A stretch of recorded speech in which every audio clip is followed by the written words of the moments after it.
Welcome back to the channel. For today's video, we're going to continue on our series of going through different category breakdowns at the upcoming Oscars, the Academy Awards.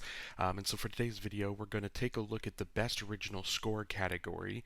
Going to continue on the theme of we did original song. Now we're going to move on to original score, stay in the music realm.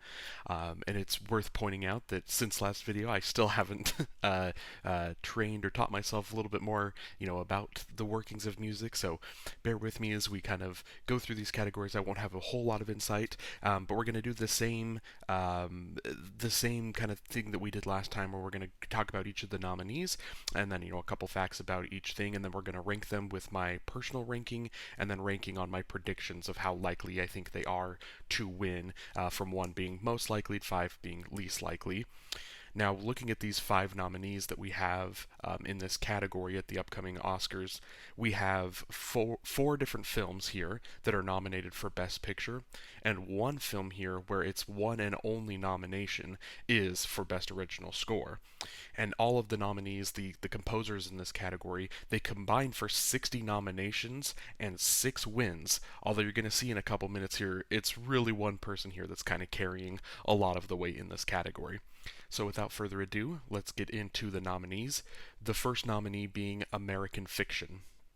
Composer Laura Karpman. This is her first nomination. Karpman is a Juilliard graduate who has won 5 Emmy Awards, and she had a busy 2023 scoring The Marvels after scoring Miss Marvel back in 2022. Now, American Fiction was kind of the surprise nomination on Oscar nomination morning. It was kind of the one that there was a couple spots kind of towards the bottom of everyone kind of had like a solid 3, and then spots 4 and 5 were kind of up in the air, but a lot of people felt pretty confident about, we'll mention it, Spider-Man Across the Spider-Verse. Didn't get nominated, and that was one I think a lot of people were confident about. And so when American Fiction was the first nominee announced during the score category, a lot of people were kind of shocked. And it was not one that a lot of people were expecting. And for me, I hadn't seen the film yet. I have since saw it last week. It finally got a wide enough release, so was able to go to the theater and catch the film. And it's one of those where I don't know if I didn't go into the movie looking for the score and then actively listening for it, I don't know if it would have necessarily stood out to me as one of the best parts of the film necessarily. But honestly, going in and really actively listening for that score, you can hear it is a very oftentimes soft, beautiful, kind of jazzy score. And so it's not necessarily as pronounced as some of the other scores in the category are. It's not as loud, it's not as frequent as the others, but it really plays at a lot of kind of key elements, and it's a very touching score in that sense. And then there's also a couple scenes, particularly some with Sterling K. Brown, as well as Jeffrey Wright's character, kind of in the second half of the film, where the score in the background is really kind of carrying the emotional weight.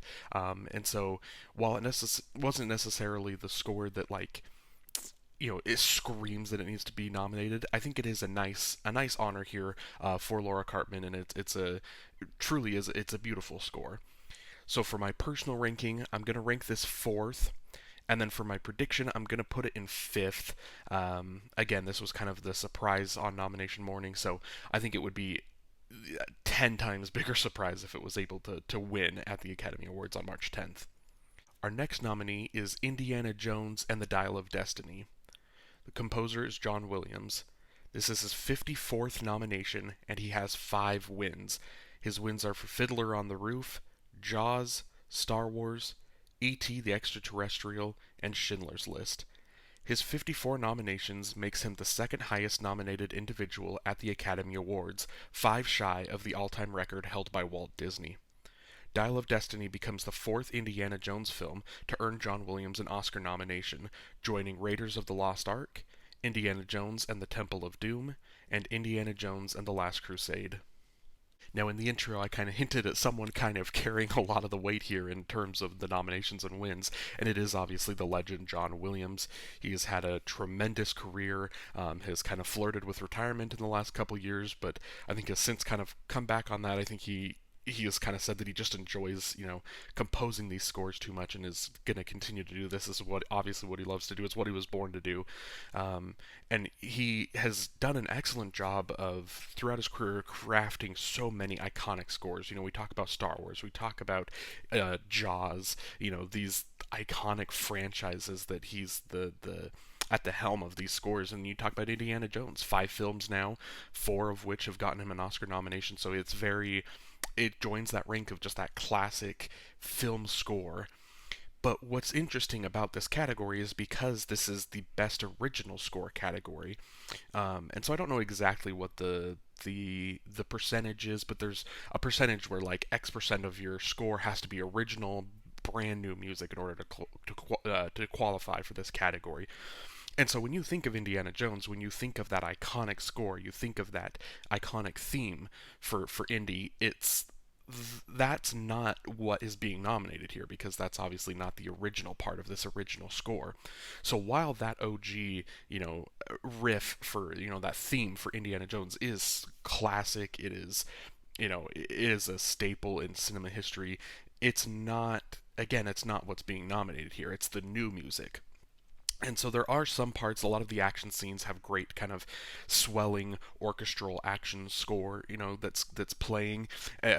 Particularly the opening's kind of 20-minute scene there in Germany is the score there is really beautiful. And so while there is a lot of that does work really well in the film, and it is good, like don't get me wrong, everything here that's nominated is good. So while it is good, I just don't know if without the original, the OG Indiana Jones theme kind of counting here in this category, I don't think the rest of the score, the new stuff in this film, is memorable enough, or it's not as strong to me as some of the other nominees or some of the potential nominees that could have been in this category. So for that reason, Indiana Jones and the Dial of Destiny, on my personal rank, I'm going to put it in fifth. For my prediction, I'm going to put it in third. We talk about 5 wins for John Williams, and a potential retirement coming in the next year or so, next couple years or so. So I think the Academy, they haven't awarded him since Schindler's List in the 90s. So I think there's a potential that maybe they want to try and get him another nomination here. But again, this is going to be a tough year to see John Williams get that nomination.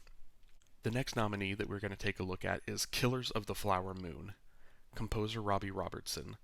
This is his first nomination, and he is a longtime collaborator with Martin Scorsese. Robertson is a Rock and Roll Hall of Fame inductee as lead guitarist for Bob Dylan and lead guitarist for the band. Robertson sadly passed away in August of 2023 at the age of 80. So I mentioned Robertson is a longtime collaborator with Martin Scorsese. He's done the official score, I think for 3, maybe 4 of Scorsese's films, but has been credited as a lot as kind of a music supervisor and has done a lot of kind of supervising for his films. And so on this film, Scorsese asked him, to do the score, and Robertson, he ended up, kind of flying to Oklahoma, and he met with, the Osage musicians in order to accurately portray, their music in this film. And so that's where I think we get this beautiful blend of kind of, Native American music, kind of the drums and the flute sounds, and it, kind of combines pretty well with Robertson's kind of rock, guitar sounds. And so I think that the mesh is really strong, and I think that it's prevalent, throughout the film. It's maybe one of the top 2, I think, in this category of you notice the score a ton as it's playing, and Scorsese does an excellent job of letting that score kind of be a through line throughout the film. That is, it's going from scene to scene, and it's the film is edited pretty well around the score, and so I think that it's very strong, and Scorsese uses Robertson's score very well at kind of setting the tone for each scene. And so while you're watching the film, it is very impactful. But again, this is another one of those scores that I don't necessarily know how like memorable it necessarily is. I don't know if this is a score that 10 years from now you're going to really be able to remember the themes, and kind of the different songs within the score as much, but it works really well in the context of as you're watching the film. The score really adds a ton to the film, adds a ton of the emotion, and like I said, it kind of serves as like a solid through line throughout the film. So my personal ranking is going to be third, and my prediction is going to be fourth. The next film that we are taking a look at is Oppenheimer. Composer Ludwig Göransson. This is his third nomination and his second in the original score category. He won in 2019 for Black Panther. Göransson was also nominated last year for writing Rihanna's Lift Me Up from Black Panther Wakanda Forever. Göransson has worked extensively producing for recording artists and scoring for television shows. Now, last category I mentioned that Robertson's score for Killers of the Flower Moon is maybe top two in terms of like the score being the most prevalent throughout the film. Number one is definitely Oppenheimer. The score for Oppenheimer, Christopher Nolan uses that score all throughout the film. It is constantly there, and in the description for this video, I'm going to put links to the Spotify uh, playlists of like the scores, and you'll notice in there that the score for Oppenheimer, Göransson's score, is over an hour and a half long. That is how much original music he came up with for this score, and Nolan uses it. It's an hour and a half of music constantly playing throughout this film, and the score is, oftentimes it's brooding, it's daunting, it's haunting, it's really intense at times. But I think what makes the score very impactful is there's oftentimes a lot of softer, kind of beautiful moments in the score as well that add to that emotion of the film, that really kind of adds to the complex feelings that you're having as you're watching this story unfold from Oppenheimer's perspective.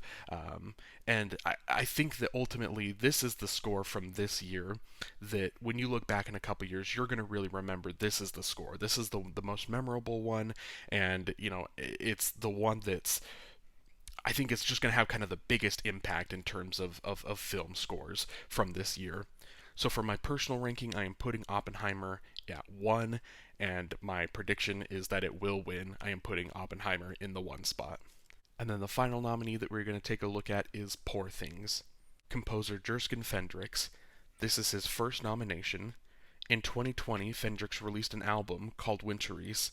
He won for Poor Things score at the Hint International Film Festival in Belgium, and was also nominated at the Golden Globes, the Critics' Choice, and the BAFTAs.